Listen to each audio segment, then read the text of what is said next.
34 year old Delhi resident के अंदर monkey pox virus को डिटेक्ट किया गया। अब ये इंडिया का फर्स्ट केस नहीं था, इससे पहले 3 केसेस और डिटेक्ट हो चुके हैं। First was in Kerala. अब जो ये 4th केस है, इसके अंदर देखने वाली बात ये थी कि इसकी कोई भी इंटरनेशनल ट्रैवल हिस्ट्री नहीं थी। इसका मतलब ये इंडिया का फर्स्ट केस बन जाता है जो कि ह्यूमन टू ह्यूमन पास हुआ। अब क्वेश्चन दिमाग में ये आता है कि ये मंकी पॉक्स वायरस है क्या and why it is spreading, जानेंगे इस वीडियो में। A first case has been reported right here in Delhi. The patient is a 31-year-old man with no travel history who was admitted to the hospital with fever and skin lesions. Now, these are the details we have right now. Remember, just a few hours ago, the World Health Organization had actually declared a global health emergency over monkeypox. Monkeypox is known as zoonotic disease. It means it can pass between animals and humans.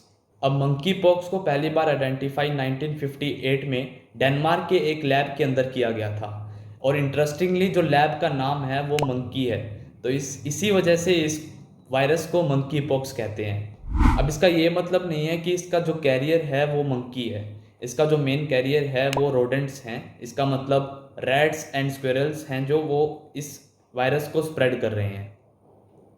अब humans के अंदर इसका first case 1970 में democratic Republic of Congo में देखने को मिला था, लेकिन अब ये सेंट्रल और वेस्ट अफ्रीका के अंदर मंकी पॉक्स एक एंडेमिक बन गया है, meaning it's regularly found there. अब उस एंडेमिक रीजन के अंदर इस वायरस के 2 स्ट्रेन देखने को मिलते हैं। The first one is Congo basin strain.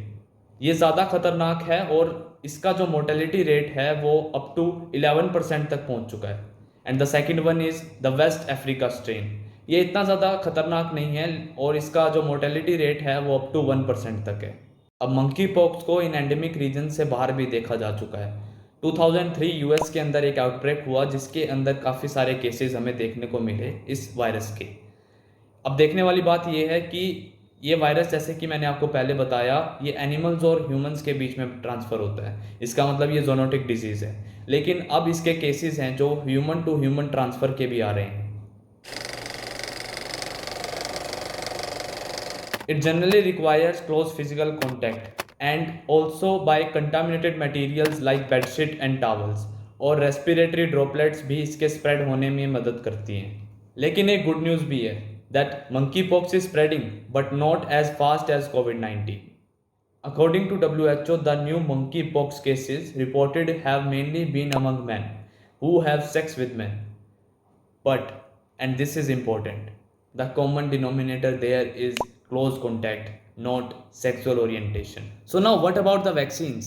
इसके अंदर हमारे पास एक एज है, क्योंकि जो मंकी पॉक्स का वायरस है वो स्मॉल पॉक्स के वायरस की फैमिली से है, और जो स्मॉल पॉक्स है वो इरेडिकेट हो चुका है, लेकिन उसके हमारे पास वैक्सीन है और हम वही यूज़ कर रहे हैं, और वो 85% तक एफिशिएंट है इस वायरस के लिए।